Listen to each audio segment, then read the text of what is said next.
शिव का कृपा प्रसाद प्राप्त करने के लिए तत्संबंधी क्रिया आदि के द्वारा उन्हीं की पूजन करना चाहिए। शिव क्रिया, शिव तप, शिव मंत्र जप, शिव ज्ञान और शिव ध्यान के लिए सदा उत्तरोत्तर अभ्यास करते रहना चाहिए। तो कहां से शुरू होता है?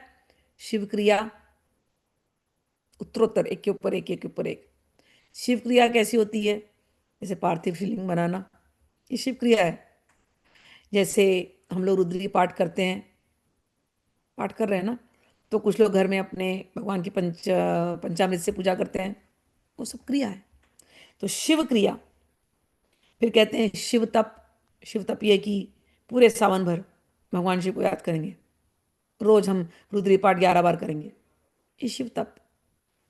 शिव मंत्र जप, जो भी मंत्र आपको मिला है, नमः शिवाय का जप करेंगे। शिव ज्ञान, शिव ज्ञान आप लोगों को मिल रहा है गुरु के चरणों में बैठ करके, शिव पुराण सुनी रहे। शिव ध्यान, आंख बंद करे तो भगवान के स्वरूप का ध्यान, ये सब करना चाहिए प्रतिदिन। प्रातः काल से रात सोते समय तक और जन्म काल से लेकर के मृत्यु पर्यंत,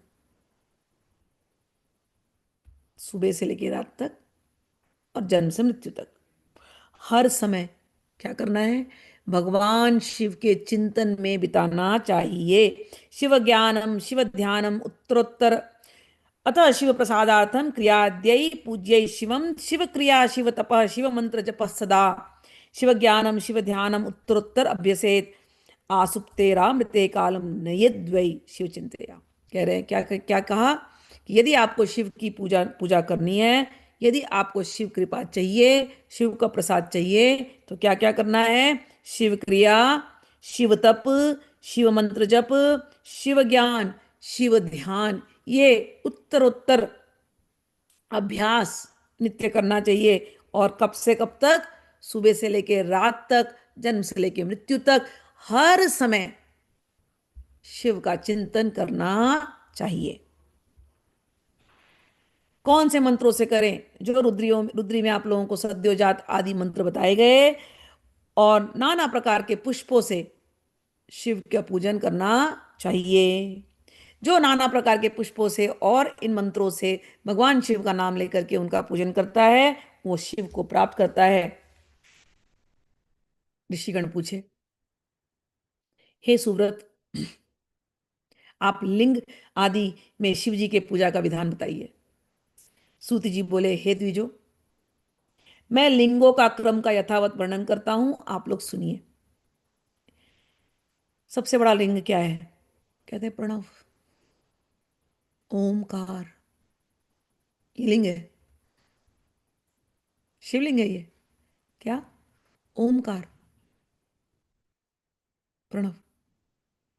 कोई ओम ओम ओम ओम ओम ओम ओम, कोई जप रहा है रात दिन, वो शिव में हो जाएगा। तो ओमकार, वह प्रणव ही समस्त अभिष्ट वस्तुओं को देने वाला प्रथम लिंग है। शिवलिंग यानी, कोई पूछे आपसे, पहला उत्तर क्या दोगे? ओमकार। ओमकार यानी शिवलिंग। यह सूक्ष्म प्रणव रूप है, ऐसा समझिए। लिंग सूक्ष्म लिंगानां चक्रमं वक्ष्ये यथा शृण्वतो द्विजा, तदेव लिंगम प्रथमं प्रणवं सर्वकामिकम्। सूक्ष्म प्रणव रूपम ही सूक्ष्म रूपम तु निष्कलम, स्थूल लिंगम ही सकलम, तत्पंचाक्षरम उच्यते। सूक्ष्म प्रणव है ओम, और यही ओम पंचाक्षर रूप में परिवर्तित होता है, स्थूल रूप में नमः शिवाय। ओम सूक्ष्म रूप, नमः शिवाय जो है वो पंचाक्षर मंत्र, वो स्थूल रूप। तो ओम हुआ सूक्ष्म लिंग, नमः शिवाय हुआ स्थूल लिंग, ये हुआ मंत्रात्मक शिव। उन दोनों प्रकार के लिंगों का पूजन तप कहलाता है। तो सूक्ष्म लिंग ओम, स्थूल लिंग नमः शिवाय, इन दोनों का पूजन करना, ये क्या है? ये शिव तप है। वे दोनों ही लिंग, चाहे तुम ओम जपो, चाहे तुम नमः शिवाय जपो, वे दोनों ही लिंग मोक्ष देने वाले हैं। पौरुष लिंग और प्रकृति लिंग के रूप में बहुत से लिंग हैं। अब और भी लिंग है, पौरुष लिंग और प्रकृति लिंग। उन्हें भगवान शिव ही विस्तार पूर्वक बता सकते हैं, दूसरा कोई नहीं बता सकता। पृथ्वी के विकार भूत जो जो लिंग ज्ञात हैं, मैं वो तुम लोगों को बताता हूं। स्वयंभूलिंगम प्रथमम, बिंदुलिंगम द्वितीयकम, प्रतिष्ठितम चैरम चैव, गुरुलिंगम तु पंचमम। देवर्षि तपसा तुष्टा, सानिध्यार्थम तु तत्र वै, पृथ्वी अंतर्गत शर्वो, बीजम वै नाद रूपतः। अब लिंगों के जो अलग अलग प्रकार हैं, जो विकार रूप में है पृथ्वी के, वो बता रहे हैं। पहला है स्वयंभू लिंग, दूसरा है बिंदु लिंग, तीसरा है प्रतिष्ठित लिंग, चौथा है चरलिंग, और पांचवा है गुरुलिंग। जब भी हम लिंग शब्द कहेंगे तो लिंग का अर्थ होता है फॉर्म, FORM, आकार। ओम का क्या फॉर्म? ओम ओम हम लिख रहे हैं, लेकिन ओम अनहद में होता है, हार्ट के अंदर होता है। तो जो दिखाई दे रहा है उसमें स्वयंभू लिंग, बिंदु लिंग, प्रतिष्ठित लिंग, चरलिंग और गुरुलिंग है। देवर्षियों की तपस्या से संतुष्ट होकर,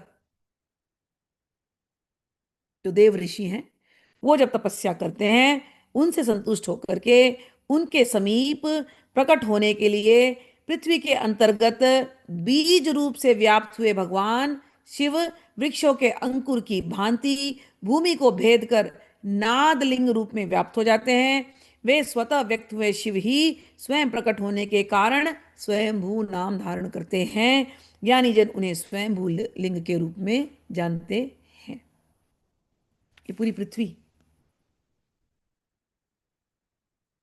जब देवर्षि गण प्रार्थना करते हैं भगवान आप आइए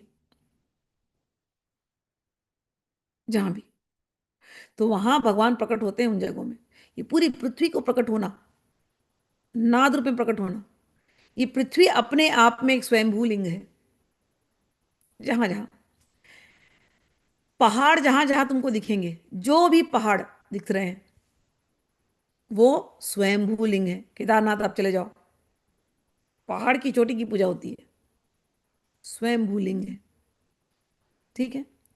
तो पृथ्वी में जहां जहां भगवान को याद किया, देवर्षियों ने हिमालय में तप किया, हिमाचल में तप किया, अलग अलग जगहों पे तप किया, वहां वहां